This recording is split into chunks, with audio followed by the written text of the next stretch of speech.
Well, hey guys, today is the day we are going to see some major changes with this project. So come on and let me show you what I'm talking about. And welcome back to the channel. I sure hope you guys all had a great Merry Christmas, had safe travels, and I hope more than anything everybody stayed nice and healthy.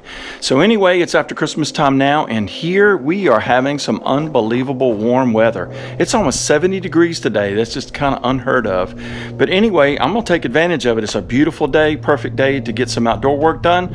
So today is the day that we are going to be putting metal up on my addition. So everything is all framed up, everything is all locked in, and it is now time for the metal to go on.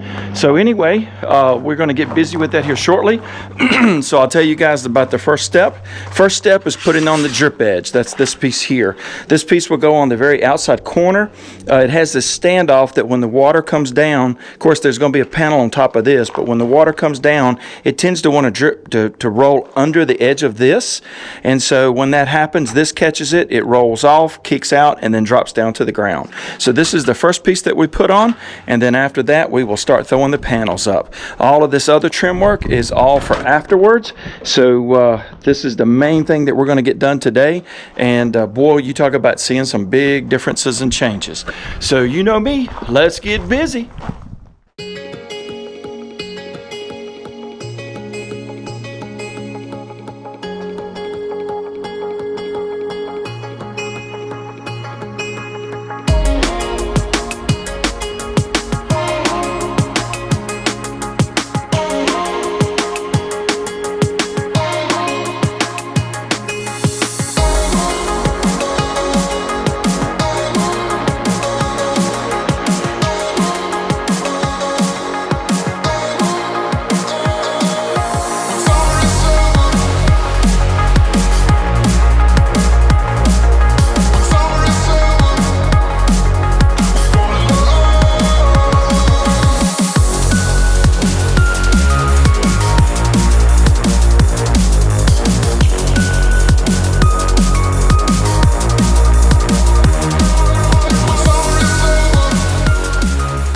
Okay, with the drip edges on, it is time to do the main panels now. These are 146 inches long.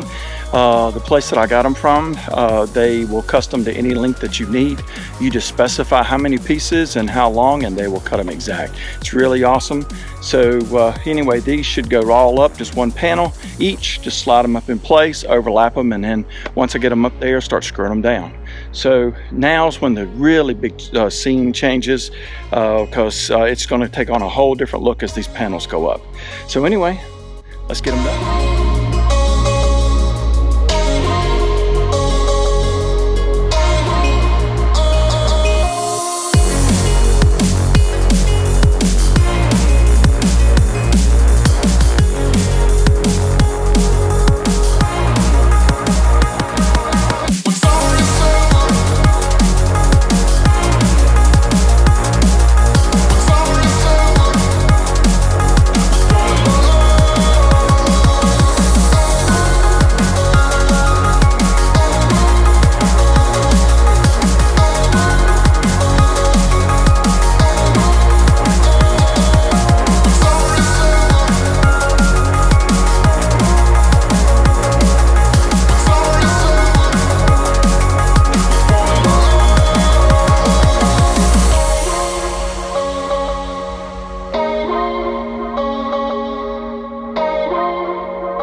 guys, I wanted to on this last panel just go over again how I do the screws and lock them down.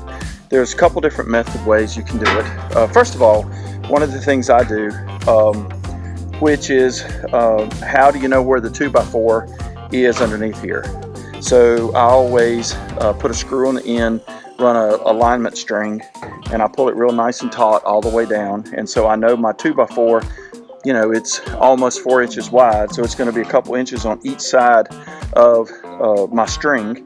And so I know for sure, you know, when I go down, I'm going to definitely hit it with a screw. Now, a lot of people will just take these screws that come with the kit.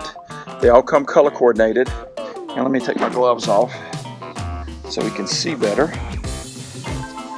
All right, so, and they have a very sharp point, and this will penetrate the metal, and you can just do bang and push it right on through with just an impact driver. But for me, I always like to pre-drill. And you want to do a bit that's a little bit smaller than the hole, the size of the screw that you're doing. And then also remember, if you look, you can see how this lays over.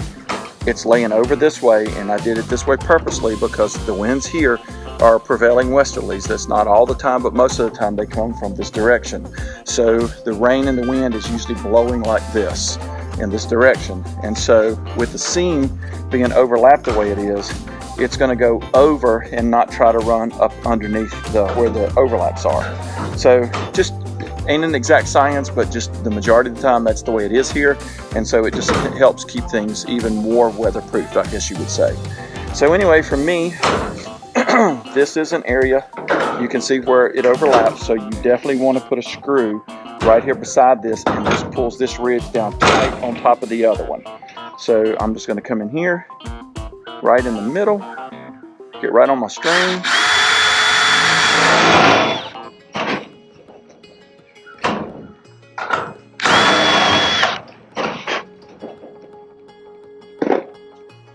and then we just pop this down through. And you want to be careful, this has a rubber washer on it, and you don't want to over tighten it. You want to pull it up snug, but you do not want to over tighten.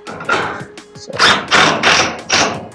that pulled this all down nice and tight, and then we'll continue working our way over. Now, with that one being locked in, I'll go ahead and drill the rest of this panel. Now, on all the runs I'm going to do up here, I'm going to go just to the side of the hump, but on your end row, you want to put screws on both sides, only on this end run. So we'll go ahead and start doing that.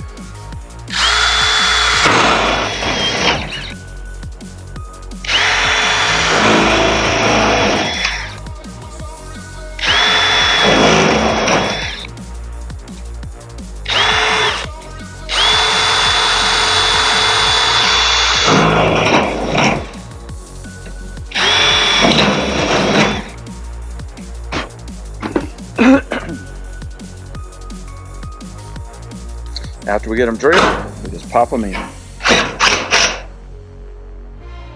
Again, stressing you do not want to over tighten these. Nice and snug, but not overdo it. You know, you've gone too far if you start bending the metal. That's a telltale sign for sure. The other way, on the other extreme is let's say like right there, I don't know if you guys can see it, but the washer is still spinning, so I know I've not pulled it down far enough.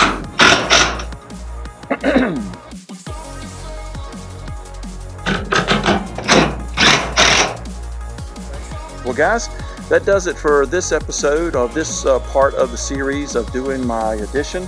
Everything is all done now with laying this in, and the only thing left to go is to do all my trim work, and I will bring that to you in the next episode here. So for now, thanks so much for watching, guys. If you will please continue, or if you will please consider liking and subscribing and sharing with all your friends. I would really appreciate that so much. And as we always say at Project Next, there's always one more. So here there'll be coming another video real soon, finishing up this project. So in the meantime, you guys have a great week, and I will see y'all soon.